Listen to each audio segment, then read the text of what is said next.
El calentamiento global causado por el hombre ya no es solo una teoría sobre el clima, es uno de los principios morales y políticos de nuestra era. Sus defensores dicen que el debate ha terminado. Cualquier crítica, por muy rigurosamente científica que sea, es ilegítima. O peor aún, peligrosa. Pero en este documental les mostraremos que no hay nada anormal en las temperaturas actuales, que el clima de la Tierra siempre está cambiando y que las pruebas científicas no demuestran que el clima dependa del dióxido de carbono, provenga o no del ser humano. En todas partes les están contando que el calentamiento global causado por el hombre está más que demostrado, pero les están contando mentiras. Cuando dicen que no creemos en el calentamiento global, yo les respondo, no, yo creo en el calentamiento global, pero no creo que el CO2 que producimos lo esté causando. Si me hubieran preguntado hace unos años, les diría que es por el CO2. ¿Por qué? Porque al igual que todo el mundo, yo escucho lo que dicen los medios. Y aún así, un grupo de climatólogos veteranos dicen ahora que esa teoría no tiene sentido.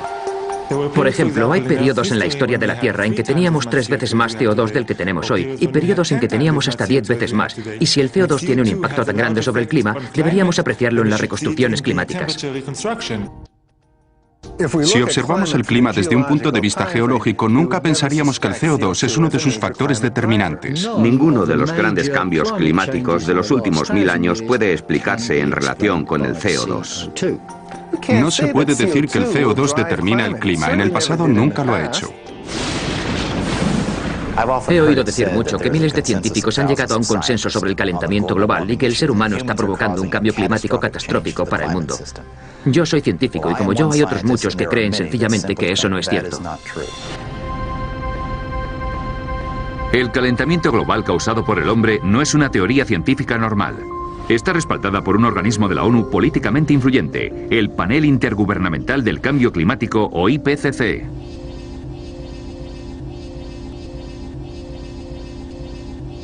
El IPCC, como cualquier organismo de la ONU, es político. Sus conclusiones finales están determinadas por la política.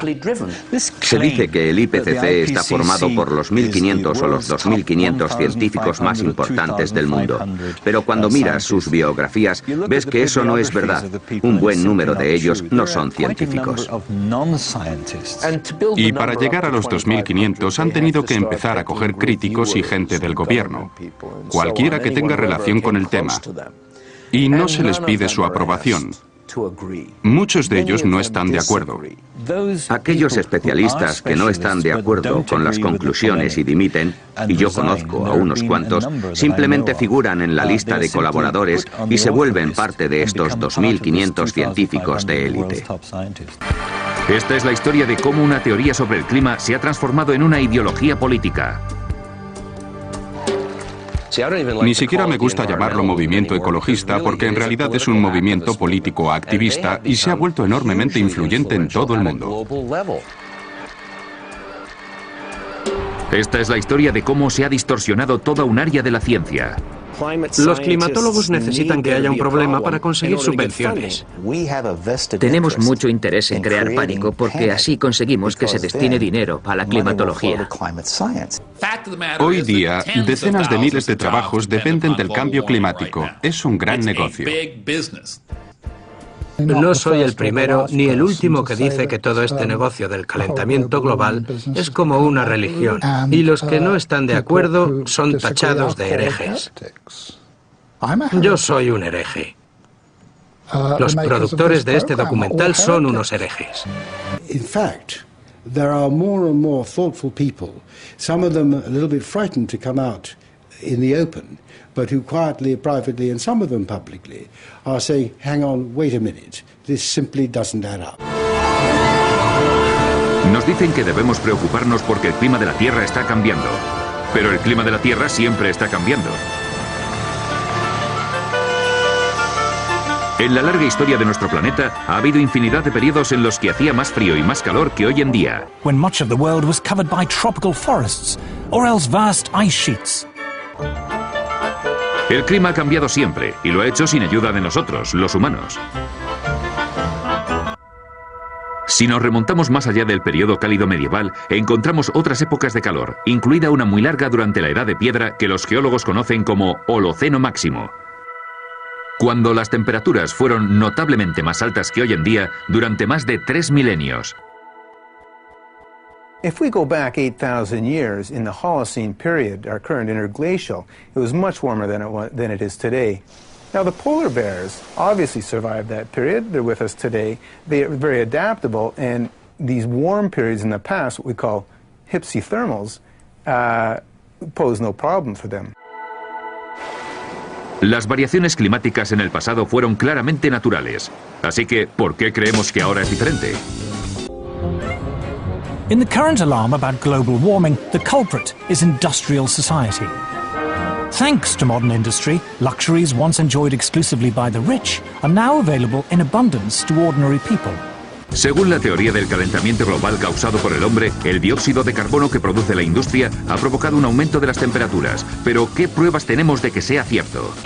Cualquiera que vaya diciendo que el dióxido de carbono es el principal responsable del calentamiento del siglo XX no ha visto siquiera los datos numéricos.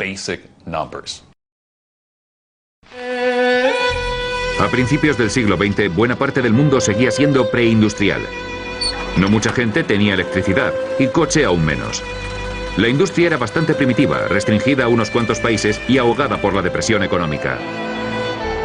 Pero después de la Segunda Guerra Mundial, las cosas cambiaron. Productos como las neveras, las lavadoras, las televisiones y los coches empezaron a fabricarse en masa para el mercado internacional. Los historiadores llaman a esta explosión global de la actividad industrial el boom económico de la posguerra. ¿Qué relación tiene esto con la temperatura? En los últimos 150 años la temperatura del planeta ha crecido más de medio grado Celsius. Pero lo extraño es que la mayor parte de ese aumento tuvo lugar en las primeras décadas del siglo XX, entre 1905 y 1940, cuando la producción industrial era relativamente pequeña. Después de 1940 el mundo se templó. Este es un registro de las temperaturas en el Ártico durante el siglo XX. Durante el boom económico de la posguerra, la temperatura cae en picado. Irónicamente, no vuelve a subir hasta la recesión económica mundial de los 70. La temperatura estuvo subiendo significativamente hasta 1940, cuando la producción humana de CO2 era relativamente baja. Pero después, durante la posguerra, cuando las industrias y las economías de todo el mundo comenzaron a desarrollarse y la producción humana de CO2 se disparó, la temperatura global empezó a bajar. En otras palabras, los hechos no se corresponden con la teoría. ¿Por qué suponemos que el dióxido de carbono es el responsable de nuestro cambio climático? El porcentaje de CO2 entre todos los gases de la atmósfera, el oxígeno, el nitrógeno, el argón, es tan solo de 0,054%. Es una fracción increíblemente pequeña y, por supuesto, después hay que separar la parte que supuestamente el ser humano está añadiendo, que es la fuente de todas las disputas y que es aún más pequeña. La atmósfera está formada por una multitud de gases. Un pequeño porcentaje de estos gases se llaman gases invernadero, y de ese pequeño porcentaje, el 95% es vapor de agua. Es el gas invernadero más importante. El vapor de agua es un gas invernadero, sin duda el gas invernadero más importante. Si el CO2 fuera determinante en el cambio climático, la temperatura debería haber subido durante el boom económico de la posguerra, y debería haber más calor en la troposfera que en la superficie. Pero ocurre exactamente lo contrario. I am Al Gore. I used to be the next president of the United States of America. Former Vice President Al Gore's emotional film, An Inconvenient Truth, is regarded by many as the definitive popular presentation of the theory of man-made global warming. ¿Hay alguna prueba en la historia climática de la Tierra de que el dióxido de carbono determine la temperatura del planeta? Una forma de viajar en el tiempo es perforar el hielo. Y aquí los científicos han encontrado una relación entre el CO2 y los cambios de temperatura en la Tierra. The first ice core survey took place in Vostok in the Antarctic. What it found, as Al Gore correctly points out, was a clear correlation between carbon dioxide and temperature. El profesor Clark y otros han descubierto un vínculo entre el dióxido de carbono y la temperatura. Ha habido varias investigaciones de envergadura sobre los núcleos de hielo y todas indican lo mismo. Las temperaturas suben y bajan, y al cabo de unos cientos de años, el dióxido de carbono las sigue. Así que es obvio que el dióxido de carbono no provoca el calentamiento. De hecho, podemos decir que es el calentamiento el que aumenta los niveles de dióxido de carbono. Claramente, el CO2 no puede estar causando cambios de temperatura porque es un producto de la temperatura, sigue los cambios de la temperatura. El registro de los núcleos de hielo llega hasta el corazón de este problema. Dicen que si el CO2 como gas invernadero aumenta en la atmósfera, la temperatura subirá, pero los registros del hielo indican exactamente lo contrario. Así que está demostrado que el supuesto fundamental, el supuesto más importante de toda la teoría del calentamiento global causado por el hombre, es falso. Humans produce a small fraction in the single digits percentage-wise of the CO2 that is produced in the atmosphere. Volcanoes produce more CO2 each year than all the factories and cars and planes and other sources of man-made carbon dioxide put together. More still comes from animals and bacteria, which produce about 150 gigatons of CO2 each year, compared to a mere 6.5 gigatons from humans. An even larger source of CO2 is dying vegetation, from falling leaves, for example, in the autumn. But the biggest source of CO2 by far is the oceans. There is no evidence at all from Earth's long climate history that carbon dioxide has ever determined global temperatures. But if CO2 doesn't drive Earth's climate, what does? A finales de los 80, el físico polar Piers Corbin decidió probar un método revolucionario para predecir el tiempo. A pesar de todos los recursos del Instituto Oficial de Meteorología, la nueva técnica de Corbin daba lugar sistemáticamente a resultados más precisos. Fue alabado por la prensa internacional como el superhombre del tiempo, y el secreto de su éxito estaba en el Sol. Nuestra técnica solar para predecir el tiempo tiene su origen en el estudio de las manchas solares y en nuestro afán por saber cuándo aparecerían. Fue entonces cuando me di cuenta de que era mucho más interesante usar el Sol para predecir el tiempo. En 1991, científicos veteranos del Instituto Danés de Meteorología decidieron juntar los registros de las manchas solares durante el siglo XX y compararlos con los registros de las temperaturas. Lo que descubrieron fue una correlación increíblemente directa entre lo que ocurría en el Sol y los cambios de temperatura en la Tierra. La actividad solar creció bruscamente hasta 1940.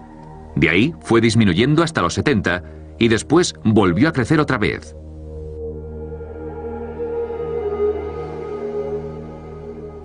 Cuando observamos esta correlación entre la temperatura y la actividad solar o los ciclos de las manchas solares, la gente nos dijo, bueno, podría ser una coincidencia.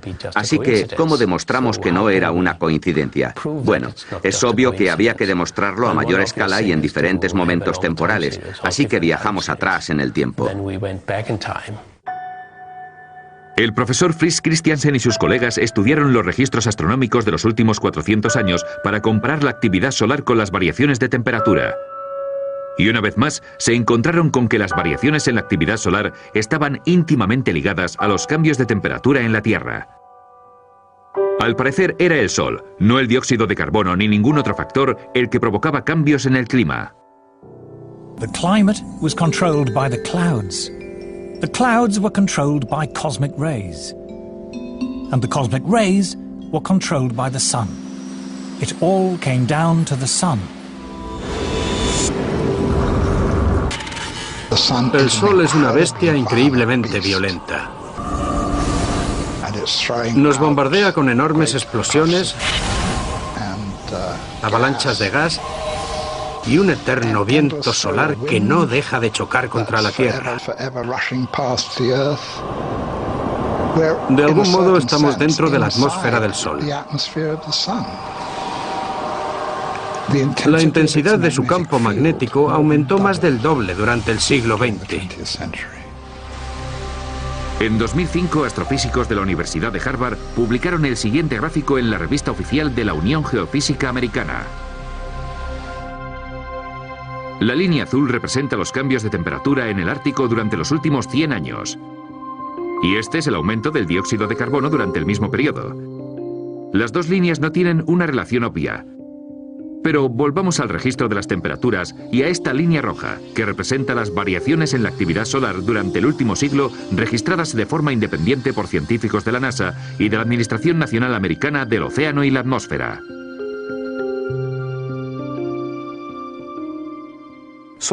La actividad solar de los últimos 100 años, de los últimos cientos de años, está estrechamente relacionada con el hielo del mar y las temperaturas en el Ártico.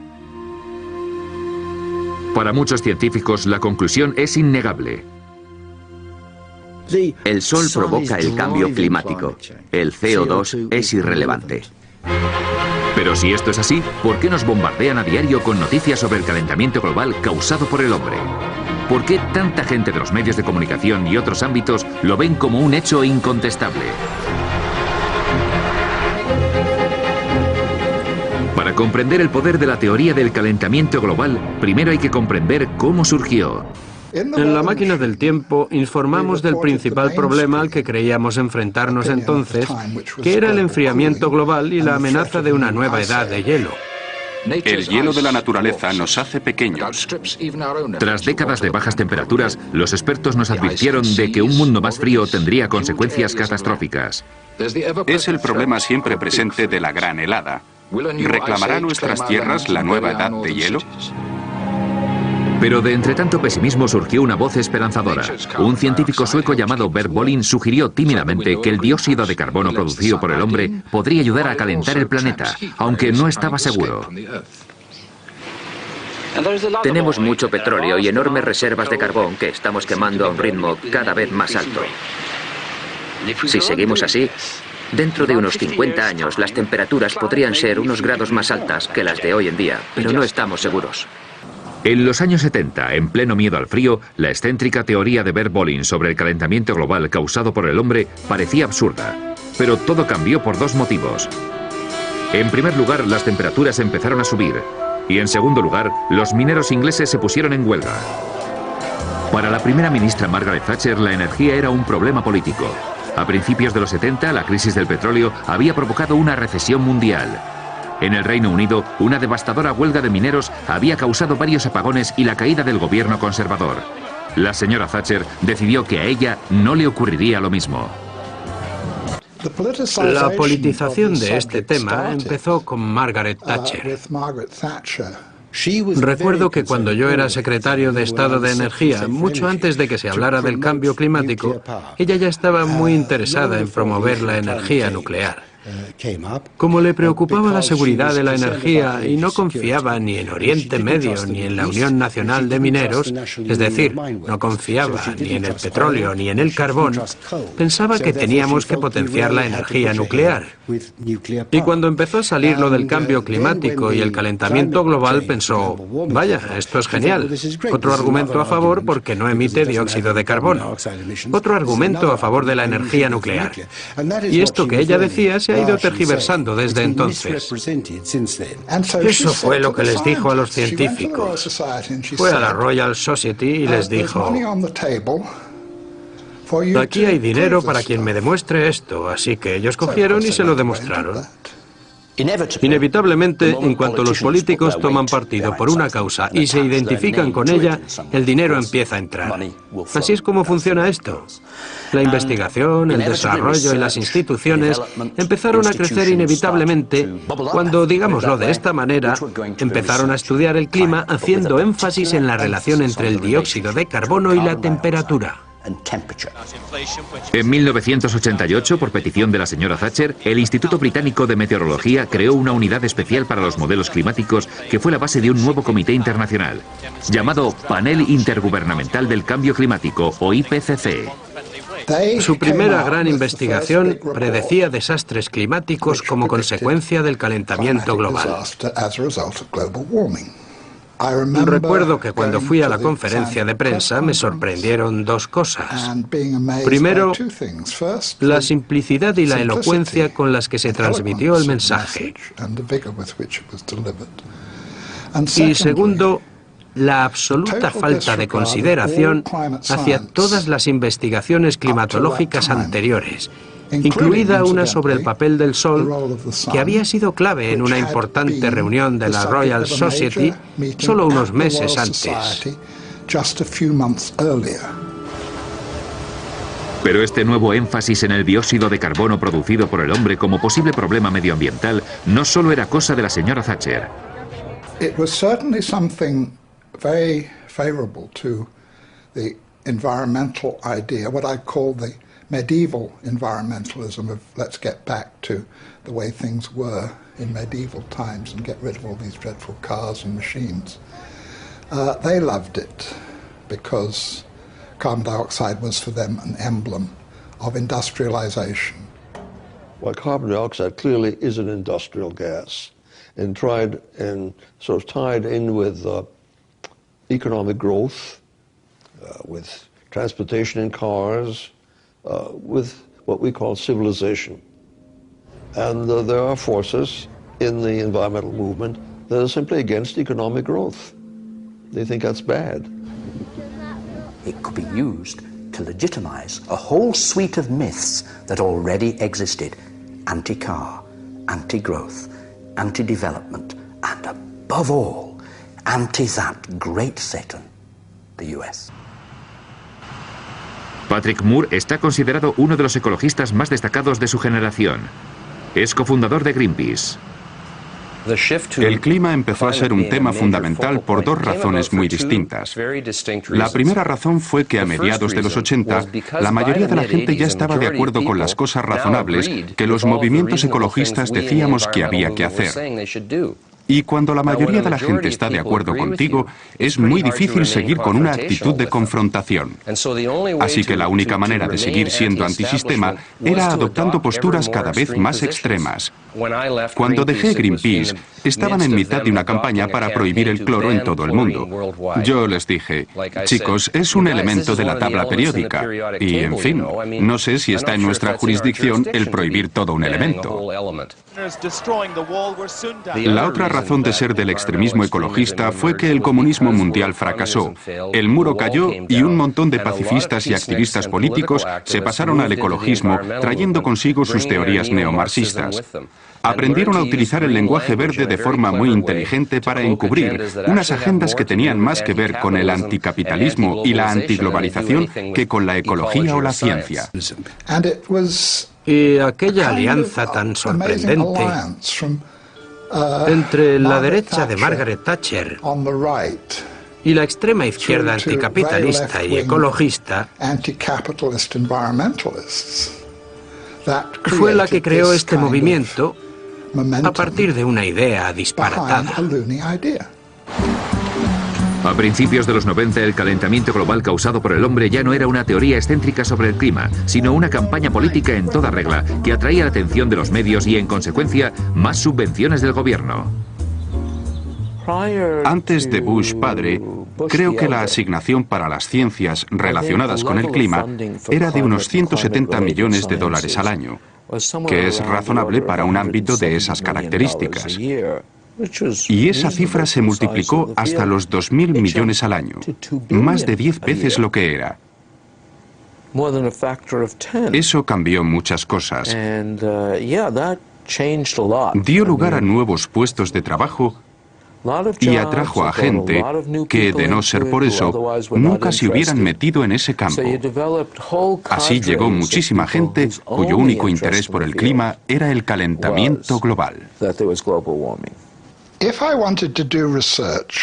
Si yo hubiera querido hacer un estudio sobre, pongamos, las ardillas de Sussex, lo que hubiera hecho a partir de 1990 habría sido poner en mi petición que mi estudio iba a tratar el comportamiento de las ardillas de Sussex con especial referencia a los efectos del cambio climático. De esa manera conseguiría el dinero. Y si no mencionara el calentamiento global, quizás no me darían la subvención. Todos competimos por las subvenciones.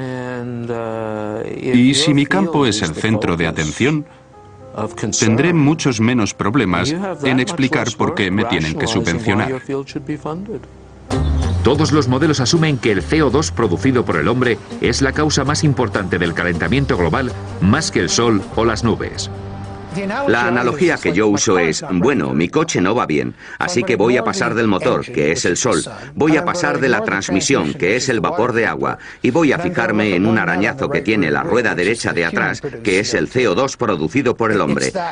He trabajado con gente que hace modelos, los he hecho yo mismo, y con solo cambiar un par de parámetros matemáticos se puede obtener cualquier cosa. Se pueden hacer modelos más cálidos y más fríos según lo que se cambie. I run a complicated model and I do something to it, like melt a lot of ice into the ocean, and nothing happens. It's not likely to get printed. But if I run the same model and I adjust it in such a way that something dramatic happens to the ocean circulation, like the heat transport turns off, it will be published. People say this is very exciting. It will even get picked up by the media. So there is a bias, there's a very powerful bias within the media and within the science community itself toward results which are dramatizable. Como periodista profesional, lo que más me sorprende es que los principios más elementales del periodismo parecen haberse abandonado con respecto a este tema. In fact, the theory of man-made global warming has spawned an entirely new branch of journalism. Hay toda una nueva generación de reporteros, de periodistas ecológicos. Si eres un periodista ecológico y la historia del calentamiento global se va al garete, tu trabajo va detrás.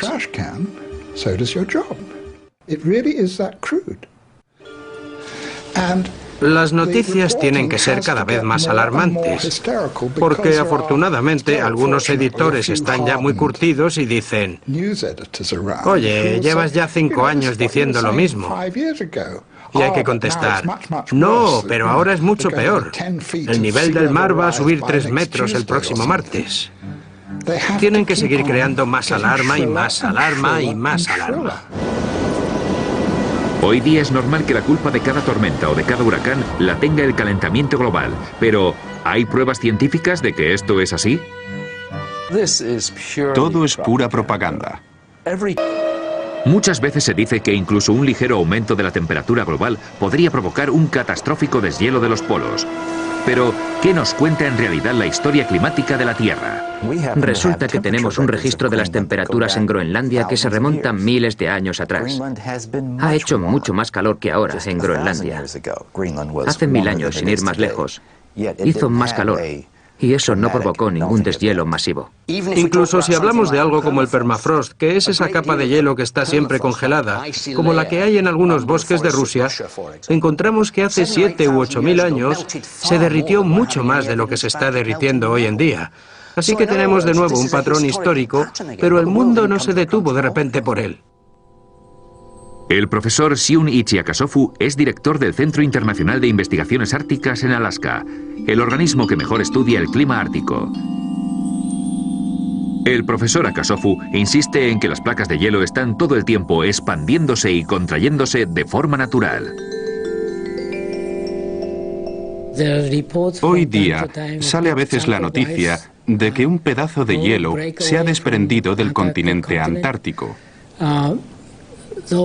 Esto ha debido de ocurrir siempre, pero ahora tenemos satélites que detectan esos pedazos y por eso se convierten en noticias. Estos datos de los satélites meteorológicos de la NASA muestran las enormes contracciones y expansiones naturales del hielo de los polos durante los años 90. Cada vez que emiten un programa sobre el calentamiento global, veo trozos de hielo desprendiéndose de los glaciares. Pero en realidad, el hielo siempre está en movimiento. En las noticias suelen aparecer imágenes del hielo ártico desmoronándose. Lo que no dicen es que ese acontecimiento es tan normal como la caída de las hojas en otoño. Me preguntan que si he visto los pedazos de hielo desprendiéndose del glaciar. Sí, claro. Es la primavera. Ocurre todos los años. La prensa viene aquí para ver las consecuencias del desastre climático, pero yo les digo que no lo hay. people say, oh, I see the ocean doing this last year, that means that something changed in the atmosphere last year. And this is not necessarily true at all. In fact, it's actually quite unlikely, because it can take hundreds to thousands of years for the deep ocean to respond to forces and changes that are taking place at the surface. Los informes oficiales del panel intergubernamental del cambio climático suelen ser muy alarmantes, pero ¿son de confianza?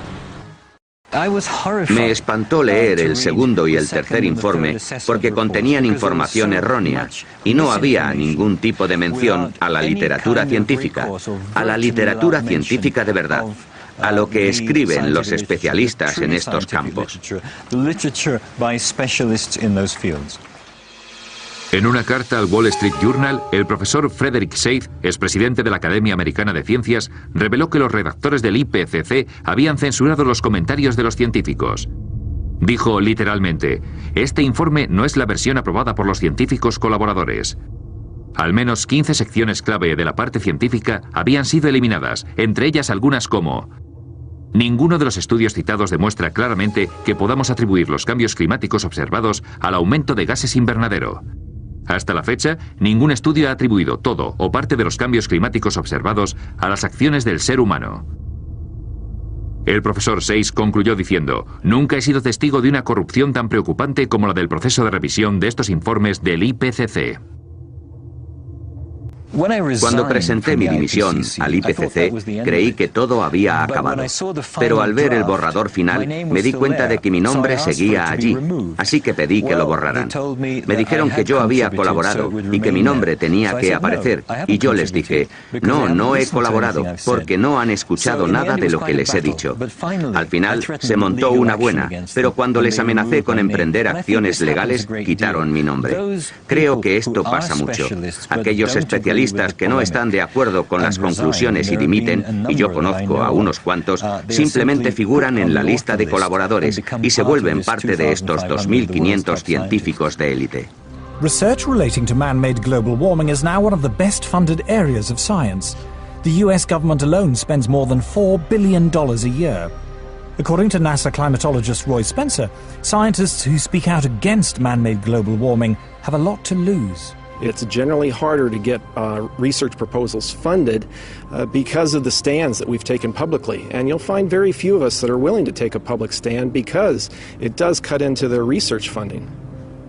It is a common prejudice that scientists who do not agree with the theory of man-made global warming must be being paid by private industry to tell lies. I get it all the time. You must be in the pay of the multinationals. Sadly, like most of the scientists you'll talk to, I haven't seen a penny from the multinationals. I'm always accused of being paid by the oil and gas companies. I've never received a nickel from the oil and gas companies. I joke about I wish they would pay me, then I could afford their product. Whenever anybody says that I'm in the pay of an oil company, I say my bank manager would wish. British-based corporations are some of the worst climate criminals on the planet.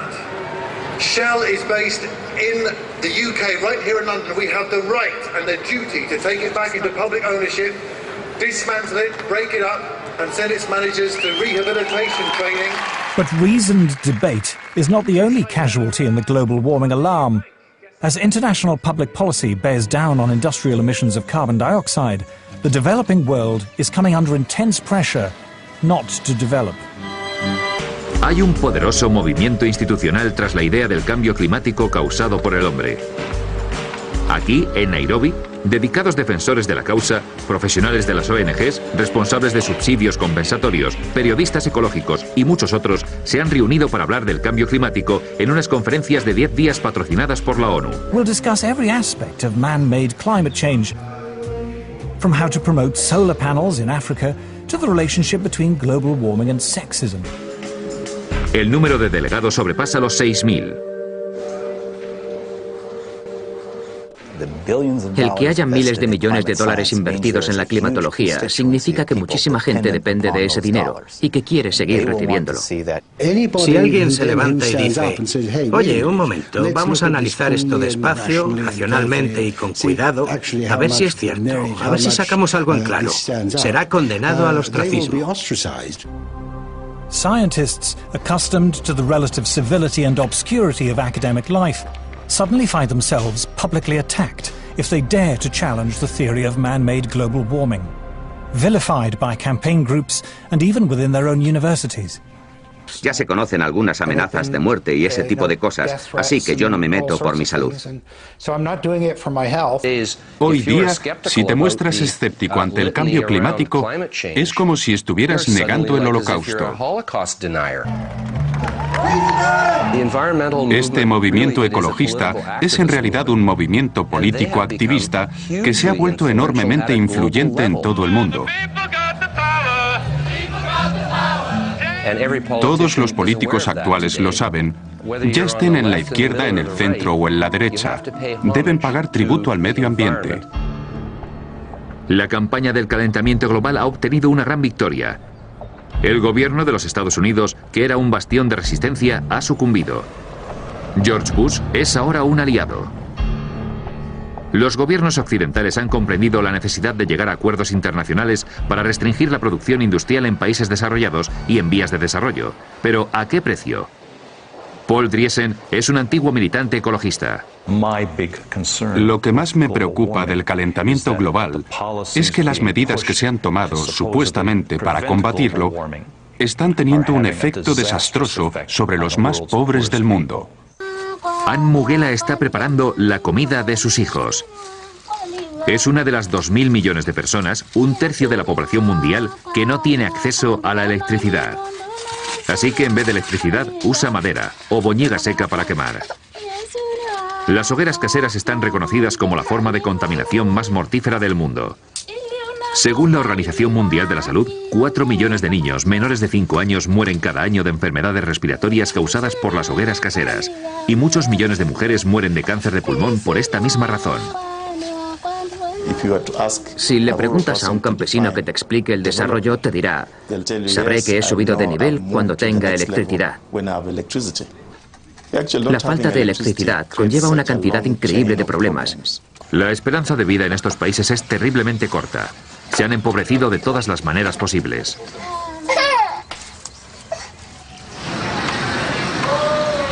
A pocos kilómetros, la ONU celebra las conferencias sobre el calentamiento global en su lujosa sede. En la tienda de regalos se venden souvenirs hechos por las tribus mientras los delegados hablan sobre cómo promover métodos sostenibles de obtención de electricidad. África tiene carbón y África tiene petróleo, pero los grupos ecologistas están en contra de estas fuentes baratas de energía. Dicen que África y el resto del mundo deberían utilizar la energía solar y la eólica.